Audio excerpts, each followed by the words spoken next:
Dans ce carnet, nous allons étudier un système masse-ressort composé de 4 masses identiques situées à l'équilibre au sommet d'un carré et numérotées de 1 jusqu'à 4 comme indiqué sur la figure. Ces 4 masses sont reliées par des ressorts de longueur L pour les 4 côtés du carré et un ressort le long de la diagonale dont la longueur à l'équilibre est de radical 2 fois L. Les 5 ressorts en question sont tous de la même fabrication, c'est-à-dire qu'ils ont la même constante élastique, ce qui entraîne que la constante de rappel du ressort est donnée par une constante B, la constante élastique, divisée par la longueur à l'équilibre du ressort. Si vous vous demandez pourquoi c'est le cas, imaginez un ressort de longueur 2L et imaginez qu'il soit coupé en 2 moitiés, donc chacune de longueur L, pour une force donnée, pour une élongation donnée du ressort total, eh bien l'élongation de chacune des moitiés serait la moitié de l'élongation du ressort total. La force, cependant, serait la même, puisqu'elle se transmet d'un bout à l'autre du long ressort. Et donc, c'est pour ça que la constante de rappel doit être inversement proportionnelle à la longueur à l'équilibre du ressort, selon cette relation. Donc, l'objectif de ce problème, c'est d'étudier le régime des petites oscillations par rapport à la conformation à l'équilibre et le régime des oscillations plus grandes, donc le régime non linéaire. Et nous allons étudier le mouvement à l'aide de l'analyse de Fourier. Mais avant, nous allons réaliser une animation du mouvement, simplement pour augmenter l'intuition, si vous voulez. Donc, on commence par définir les paramètres. Donc, les paramètres, ce sont la longueur du côté d'un carré, donc on met égal à 1. Une déformation ou une amplitude de déformation initiale pour les conditions initiales du mouvement qui est assez grande ici à 0,2. La fameuse constante élastique égale à 10. Il faut aussi, pour calculer la force sur chacune des masses, avoir en tête la conformation d'équilibre ou la configuration d'équilibre. Donc, on met les positions au sommet d'un carré. Donc, j'en profite pour indiquer que les variables de ce système sont au nombre de 16, c'est-à-dire que j'ai 4 particules. Pour chaque particule, j'ai 2 composantes de la position et 2 composantes de la vitesse, c'est-à-dire 4 variables, donc un total de 16. Je vais les arranger dans l'ordre suivant. Conventionnel, c'est-à-dire que je mets les composantes x et y de la première masse en premier, ensuite les composantes x et y de la deuxième masse, et ainsi de suite. Et pour les positions 8 jusqu'à 16 du tableau, c'est-à-dire tous les zéros qui sont ici, ce seraient les composantes correspondantes des vitesses. Donc la conformation à l'équilibre, bien sûr, a des vitesses nulles, et ces coordonnées correspondent aux 4 coins du carré. On met l'origine en plein milieu du carré, de sorte que ici je multiplie par L sur 2, et j'ai la position de la masse numéro 1 à moins L sur 2, moins L sur 2, et ainsi de suite pour les autres masses qui sont indiquées ici, dans le même ordre que ce qui est indiqué sur la figure. Bon.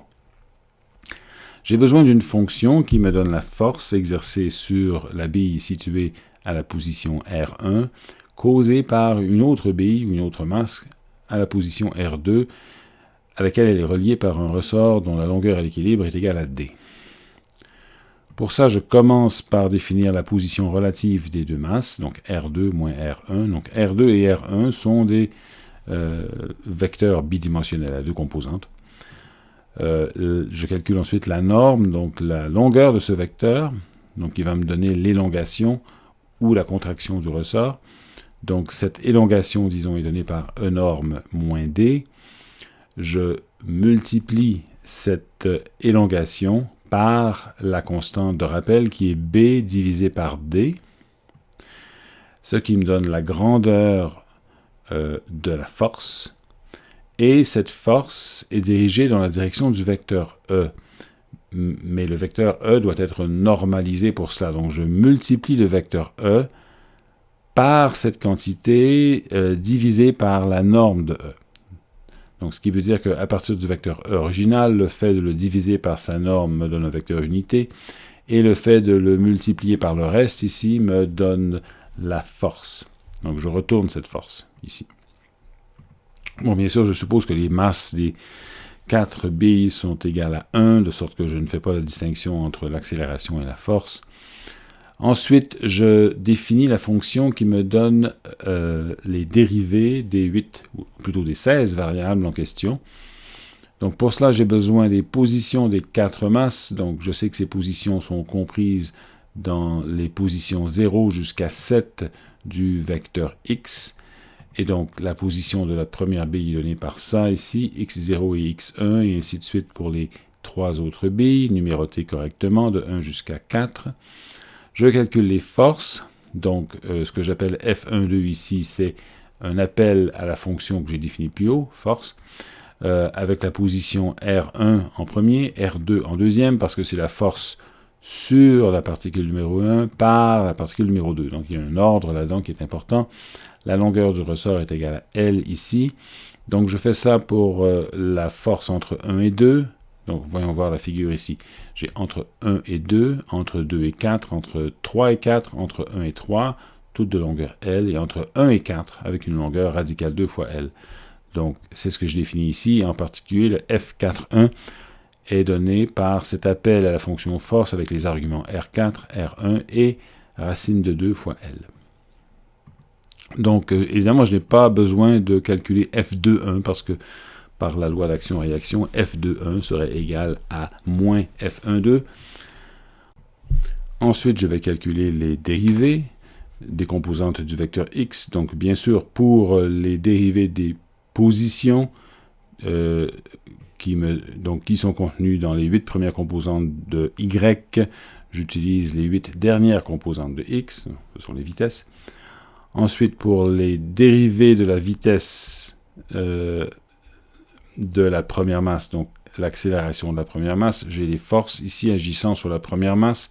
Donc j'ai ici un vecteur à donc, 2 composantes, ici une portion, un sous-ensemble du vecteur y, et c'est égal à cette combinaison de forces, F12 bien sûr, plus F13, plus F41 qui est la même chose que plus F14 qui est l'opposé de F41. Et je procède ainsi pour les autres masses. Encore une fois, il y a 2 de ces dérivés, donc pour la particule 1 et la particule 4, qui font intervenir 3 ressorts, et qui sont ici. Notez que si on fait la somme des forces, on devrait avoir 0. C'est normal, puisqu'il n'y a pas de force externe. Ce sont toutes des forces internes au système. Et donc, on peut le vérifier ici, chaque terme ici apparaît aussi ailleurs avec le signe opposé. Comme par exemple F12 moins F12 et ainsi de suite. Voilà, donc cette fonction dx sera utile pour résoudre le système d'équations différentielles. J'ai défini ici une autre fonction que j'appelle condition initiale, avec un argument qui est une amplitude de déformation et qui va me produire justement un vecteur de condition initiale aléatoire avec une déformation d'amplitude h. Donc ce que je fais ici, c'est de définir x0 comme étant la configuration à l'équilibre, plus la déformation h multipliée par cette expression. Donc, bien sûr, np random rand argument 16 me donne un vecteur de nombre aléatoire de 16 composantes. Ces nombres sont situés entre 0 et 1. Si je soustrais 2, enfin si je multiplie par moins 2, pardon, et j'additionne à 1, ça me donne un vecteur de nombre aléatoire compris entre moins 1 et 1. Donc, autour de la valeur à l'équilibre. Cependant, donc, parce que ces vecteurs sont aléatoires, il n'y a aucune garantie que le centre de masse du système soit à l'origine et que sa vitesse, la vitesse du centre de masse, soit nulle. Et donc, il est préférable de corriger ces conditions initiales en soustrayant ce qu'il faut pour que le centre de masse soit à l'origine et qu'il demeure à l'origine, donc en s'assurant que la vitesse totale, donc la vitesse du centre de masse, soit égale à 0. Sinon, le système va tranquillement dériver à une certaine vitesse et on pourrait le perdre dans le graphique. Donc c'est un ajustement qu'on fait ici tout simplement en calculant les composantes x et y du centre de masse. Vous voyez, je fais une somme de x0 de 0 jusqu'à 8 en sautant une composante sur 2 et je divise par 4. Donc ça me donne la somme des valeurs de x. Ici, c'est la somme des valeurs de y parce que je commence à 1, je m'arrête avant 8 et je saute aussi une composante sur 2. Pour les vitesses, c'est le même principe, sauf que je vais de 8 à 16 ou de 9 à 16, toujours en sautant une composante sur deux. Et ensuite, je répare, ou enfin je corrige les composantes correspondantes de x0 en soustrayant ces valeurs. Voilà, et je retourne x0 à la fin. Donc c'est une façon commode donc de définir les conditions initiales. Bon, ensuite dans cette animation, je définis les graphiques, c'est-à-dire le système d'axe, je mets des limites de -1 à 1 dans les deux directions, et je définis les éléments graphiques qui vont être affichés, donc des points et des segments. Les segments représentent les ressorts, et ils sont énumérés ici, et les points représentent les 4 masses, et je les ajoute ici. Enfin, je vais faire l'animation. Donc l'animation, comme vous vous en souvenez, requiert la définition d'une fonction que j'appelle run ici, qui est évaluée de manière périodique. Donc, je l'évalue comme ça. Donc, je me définis premièrement un intervalle de temps dt assez court. Cet élément me permet de définir une grille de temps encore plus fine. Donc, avec un pas dt sur 20, je solutionne le système ici, le système d'équation avec la fonction dx, les conditions initiales x0 pour ce domaine de temps. Je remets ensuite la condition initiale pour la prochaine fois égale à la dernière valeur du tableau x.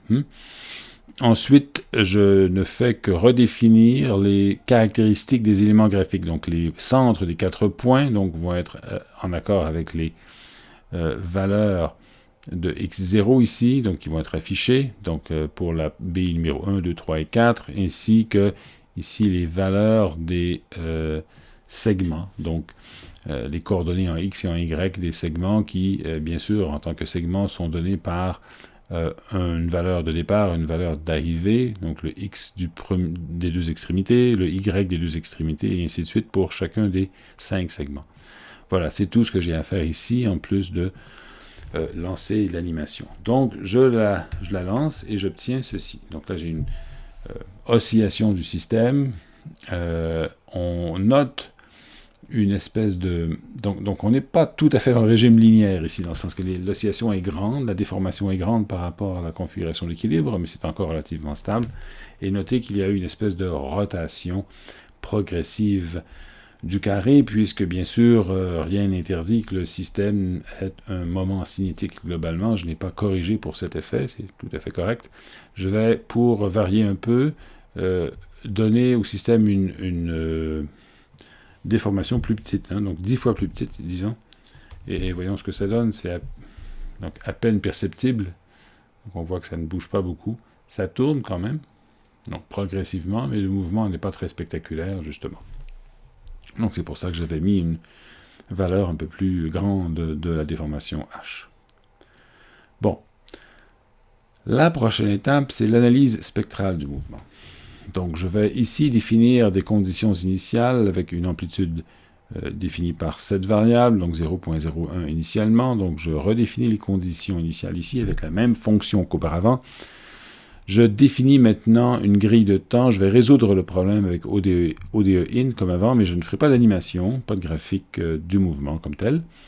Je vais me définir un nombre de points sur la grille. Donc je commence par me définir 2 à la 16, donc un nombre de points qui est une puissance de 2 pour pouvoir utiliser de manière la plus efficace possible les transformés de Fourier rapides. Donc j'ai 2 à la 16 veut dire donc 2 à la 6 est égal à 64, 2 à la 10 à peu près à 1000, donc j'ai à peu près 64 000 points là-dedans. La durée de la simulation, 100. Ensuite, la grille de temps sur laquelle je vais résoudre, donc qui est donnée par cette fonction linspace de 0 à t avec n points. D'accord? Et le pas temporel qui ici est une quantité dérivée, c'est-à-dire ce serait la différence entre la deuxième et la première valeur du temps. Et donc là, je résous le système, donc j'obtiens à la fin un tableau qui possède 64 000 ou à peu près valeurs de temps et qui donc contient 64 000 fois 16 données, bien sûr. Donc c'est un tableau assez grand.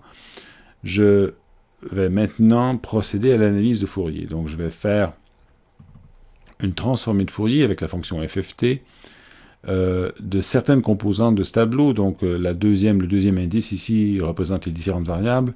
Et je vais uniquement faire une transformée de Fourier des vitesses. Je vais regarder la périodicité des vitesses et non pas de la position, simplement parce que la position, elle, pourrait dériver un petit peu. Donc je préfère me concentrer sur les vitesses, c'est pas grave. Ce que l'on veut faire ici, c'est surtout identifier les fréquences d'oscillation. Donc, je fais cette transformée de Fourier. J'ai défini ici un tableau des fréquences de la manière habituelle, comme quand on a fait l'analyse de Fourier des fonctions ordinaires. Je déplace l'origine des fréquences dans ce tableau et je fais le graphique en fonction des fréquences de la valeur absolue de TDFX ici. Donc, je fais cette boucle pour chacune des composantes des vitesses des 4 particules. Donc, j'ai 8 courbes et je fais le graphique. Donc, allons-y. Pour le moment, donc, qu'est-ce qu'on obtient? On obtient une série de pics. Donc, ce qui veut dire que les pics correspondent à des fréquences d'oscillation particulières du système. On voit qu'on a une fréquence à 0. On a des fréquences à peu près à 2.4. Si je lis correctement, peut-être ici autour de 4.5, 4.7. Et 5.5 ou à peu près. D'accord? Donc on voit ces fréquences-là, elles apparaissent dans le positif comme dans le négatif. Et je vais, pour confirmer que ce sont des bonnes fréquences, et je vais revenir à ce graphique un peu plus tard, je vais faire le calcul théorique, en quelque sorte, de ces fréquences propres, dans le régime des petites oscillations, ce que j'appelle le régime linéaire. Donc comment faire ça? Donc, normalement, les variables qu'on a définies obéissent à l'équation suivante. Donc, la dérivée par rapport au temps est donnée par cette force ou cette accélération qu'on a calculée. Et si xec, ici, est la configuration à l'équilibre, eh bien, je pourrais approximer cette force par sa valeur à l'équilibre, qui est bien sûr 0, plus une déformation fois la dérivée de la force. Donc là, ici, j'ai la composante en J de la déformation fois la dérivée par rapport à la variable numéro J de la force, de la composante I de la force, n'est-ce pas? Comme ceci. Évalué, bien sûr, à l'équilibre. La dérivée évalue à l'équilibre, pas la force évalue à l'équilibre, parce que la force est nulle, bien sûr. Donc, si je définis une déviation que j'appelle Q, qui est comme la différence entre X et X à l'équilibre, eh bien, la dérivée de Q serait donnée par QJ fois la dérivée de la force, comme ceci, DJFI, autrement dit, une matrice MIJ fois QJ. Donc, c'est un système d'équations qui est matriciel, linéaire, et cette matrice MIJ est simplement donnée par les dérivées, la dérivée par rapport à la JM variable de la IM composante de F. Si je substitue, donc j'anticipe une solution oscillante à une fréquence petit oméga, là-dedans, je vais substituer donc une amplitude fois une oscillation dans ce système d'équations, et bien sûr la dérivée me donne un moins i oméga fois q, qui serait donc la matrice m fois q, et j'ai donc un problème aux valeurs propres. Autrement dit, les valeurs propres de la matrice m sont les fréquences d'oscillation fois moins i. Donc je vais calculer la matrice m, et calculer ses valeurs propres. Donc, pour calculer la matrice M qui est ici, je dois prendre une dérivée numérique. Donc, je vais faire ça de la manière suivante. Je commence par définir un pas, un petit epsilon, donc égal à 10-6, qui est le pas utilisé pour calculer la dérivée numérique. Ensuite, j'initialise la matrice M à 0. Et pour chacune des valeurs de J, je vais considérer x0 comme étant la configuration à l'équilibre et je vais modifier cette configuration en lui ajoutant donc un petit epsilon pour sa composante en J.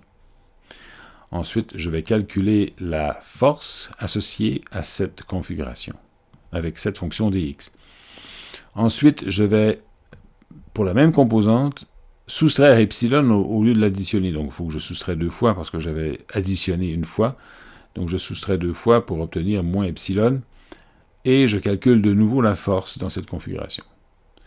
Ensuite, je prends la différence. Donc, dp moins dm, donc la différence des forces, divisé par 2 fois epsilon, qui est la différence, bien sûr, des valeurs de la déformation entre les deux déformations que j'ai effectuées. Et donc, j'obtiens ainsi la dérivée numérique de f dans la direction j. Bien sûr, ces quantités sont des vecteurs. Hein. Ce sont des vecteurs donnés par la fonction dx, et donc j'ai ici la colonne numéro j de la matrice M qui est donnée par cette différence de dérivée divisée par 2 fois epsilon. Voilà. Donc une fois que j'ai la matrice M, j'en calcule les valeurs propres et les vecteurs propres comme ceci, et tout ce que je fais ici, c'est d'imprimer les valeurs propres. Voilà, toutes les valeurs propres. Donc je fais ça et j'obtiens rapidement donc, ce qui apparaît en dessous. Encore une fois, j'ai des valeurs propres négatives et positives de manière symétrique. J'ai moins 5,4, moins 4,47, plusieurs fois, 3 fois. Ensuite, moins 2,2 à peu près. Et ensuite, des valeurs petites. Donc ça compte quasiment comme 0. Ça, c'est 0 à peu près exactement. Ici, c'est pratiquement comme 0. Et le reste, évidemment, sont les mêmes, mais avec le signe opposé. Si je prenais un epsilon encore plus petit, alors faisons 10-7 à la place, on voit que donc j'aurais ici quelque chose qui est encore plus petit, qui est 4 fois plus petit. Donc manifestement, dans la limite où epsilon tend vers 0, ici, j'aurais une valeur propre égale à 0. J'ai donc 5 fois, non pas 5 fois, j'ai 1, 2, 3, 4, 5, 6 fois la valeur 0. J'ai 3 fois la valeur 4,47 et 3 fois son opposé, une fois la valeur 2,2 à peu près et son opposé, et une fois la valeur 5,4 et son opposé, à peu près. Donc c'est normal qu'il y ait des dégénérescences, donc quand une fréquence propre survient plus qu'une fois, c'est qu'il y a des symétries dans le problème qui font que plusieurs fréquences sont identiques. Donc retournons à notre graphique d'en haut et on peut reconnaître donc la valeur 5,4 ici, la valeur 4,4 ici à peu près, la valeur 2,2 ici, et le 0 bien sûr. Okay. Bon, je vais terminer en augmentant ici l'amplitude, donc pour atteindre le régime non linéaire, donc je vais multiplier l'amplitude par 10, ou peut-être par 5 pour commencer, donc 0,5, soyons prudents. Donc j'effectue le calcul, et j'obtiens un graphique semblable avec les pics aux mêmes endroits, sauf qu'il y a des pics secondaires qui sont apparus. Des très petits pics, qui ne sont pas des erreurs. Alors pour les mettre en valeur, ces pics, on va plutôt faire le graphique en échelle logarithmique. Évidemment, ça va exagérer les petits pics, bien sûr. Donc je continue, et j'obtiens ceci. Donc les pics principaux sont les plus hauts ici, et j'ai des pics secondaires. Pourquoi y a-t-il des pics secondaires? C'est la signature d'un régime non linéaire d'oscillation, et les pics secondaires correspondent à des harmoniques ou à des combinaisons des fréquences existantes. Par exemple, cette fréquence ici, on a dit c'était donc équivalent, c'était à peu près 2,2, d'accord? Cette fréquence était égale à 4,4. Eh bien, prenons une fréquence par exemple dans ce domaine-là. Donc on va changer la limite du graphique. On fait le calcul à chaque fois, ce qui n'est pas génial, mais et on voit bien qu'on a un pic ici autour de 8,9 ou un peu plus, d'accord? Donc je n'ai pas un échantillonnage extraordinaire, mais je vois bien que c'est à peu près là que se trouve cette nouvelle fréquence, ce petit pic. Eh bien, cette fréquence de 8,9 correspond à peu près à 2 fois cette fréquence ici. Donc c'est un harmonique de cette fréquence. Donc c'est une caractéristique assez universelle, et je vais refaire mon graphique d'origine, c'est une caractéristique universelle de ce régime non linéaire, de voir apparaître des fréquences qui sont des multiples ou des combinaisons des fréquences du système linéaire. Donc ces harmoniques, on les voit, et c'est très utilisé bien sûr en optique, ce qu'on appelle en fait en optique non linéaire, pardon, où on peut, à l'aide de matériaux qui ont des réponses non linéaires aux ondes électromagnétiques, et à l'aide d'un laser assez puissant, on peut générer une onde secondaire qui aurait par exemple 2 fois la fréquence du laser principal. Si on augmentait encore l'amplitude ici, que je vais aller à une valeur plus extrême comme 0,2, alors j'augmenterais ces pics. Donc j'aurais finalement quelque chose qui à la fin aurait une allure où on a un peu perdu la trace des fréquences initiales. Donc je vais ici retourner à une échelle linéaire et non pas logarithmique, simplement pour illustrer ce qui se passe un peu mieux. Donc on voit ici qu'on a beaucoup de pics satellites. On devine encore une fois les pics principaux, bien sûr. Et je vais encore augmenter ça, donc jusqu'à une limite sur le bord de l'inacceptable. Et je vais obtenir quelque chose qui, maintenant, est complètement méconnaissable. D'accord. Donc peut-être chaotique à la rigueur. Voilà, un dernier calcul, donc un dernier exemple dans ce carnet, serait considérer un oscillateur en dimension 1, donc un système beaucoup plus simple que celui que je viens d'expliquer. Donc une particule en une dimension qui se déplace sous l'influence de la force suivante. Une force linéaire, donc c'est un oscillateur harmonique, une force de rappel, avec une fréquence caractéristique oméga majuscule, et une force supplémentaire qui est en x carré, que je vais supposer petite, donc avec un coefficient lambda qui n'est pas très grand, et je vais illustrer le même phénomène. Donc ce système est très simple, puisque donc j'ai deux variables dans la fonction dx, n'est-ce pas? Donc j'aurai dans la dérivée des variables la vitesse x1 ici, et ce qui est donné par ça ici, donc j'ai moins x0, je vais supposer simplement que m est égal à 1, que oméga majuscule est égal à 1 aussi, je simplifie au maximum, et j'aurai lambda, il ne faut pas l'appeler lambda, parce que lambda est un mot-clé en Python en passant, donc lamb fois x0 carré.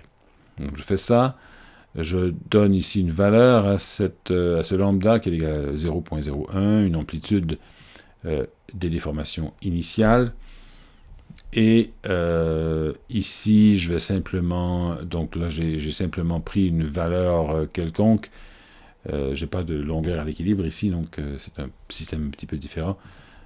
Ici, j'ai même pas tellement pris le soin de fixer n, donc j'ai pris un pas temporel fixe, une durée égale à t, 1000, donc j'ai en fait 1 million de points là-dedans, et je fais la solution, et je fais faire le graphique donc, de la transformée de Fourier. Je procède comme avant, donc c'est un calque du code qu'on avait auparavant, et donc quand je fais ce calcul, j'obtiens ceci. C'est-à-dire que j'ai des fréquences principales, donc c'est une échelle logarithmique, remarquez, hein, elle est déjà logarithmique. J'ai les fréquences principales qui sont ici à plus 1 et moins 1, normalement, donc c'est le oméga majuscule en question. Et j'ai des harmoniques, et on les voit clairement parce que vu que j'ai défini ça comme étant égal à 1, bon, j'ai des multiples, j'ai 2, un pic secondaire à 2, un pic secondaire à 3, j'ai un pic secondaire à 0, donc, et ainsi de suite. Donc ce sont ces combinaisons de fréquences qui apparaissent lorsque la déformation, lorsque lambda est importante. Donc je vais diviser lambda par 10 pour montrer que ces effets, donc c'est une échelle logarithmique encore une fois, mais ils sont plus faibles. D'accord, j'ai perdu par exemple dans ce graphique la deuxième harmonique à 3 disparu. D'accord, et je pourrais mettre un lambda encore plus faible et j'aurais pratiquement perdu cet effet non linéaire. Donc je reviens à un lambda comme j'avais avant, mais je vais l'augmenter. Donc ça c'est ce que donc à 0.1, donc c'est ce que j'avais. D'accord, là que je vais l'augmenter, je vais le multiplier par 2. Et je vois une intensification de ces harmoniques. Okay, et je pourrais même exagérer un peu, donc je vais mettre jusqu'à 0.1. Et j'obtiens, je n'ai pas une solution. Évidemment, il y a un problème ici, hein, j'en ai pas parlé, mais évidemment, ce système est instable lorsque lambda est trop grand, alors je vais me contenter de 0.05 ici. Et voilà. Donc, bon. Alors, pourquoi le système est-il instable quand lambda est trop grand? Parce que le potentiel associé à cette force est un potentiel qui contient un terme en x au cube, et un terme en x carré.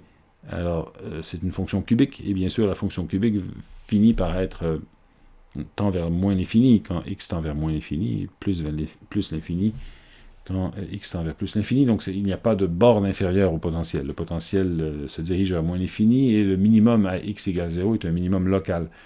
Si lambda est trop grand et qu'on a une déformation qui est trop grande aussi, eh bien, la particule peut très bien tomber vers moins l'infini, et le mouvement devient singulier, donc il y a une divergence de la valeur de x. Donc c'est ce à quoi on assiste quand lambda est trop grand, ou que l'amplitude est trop grande.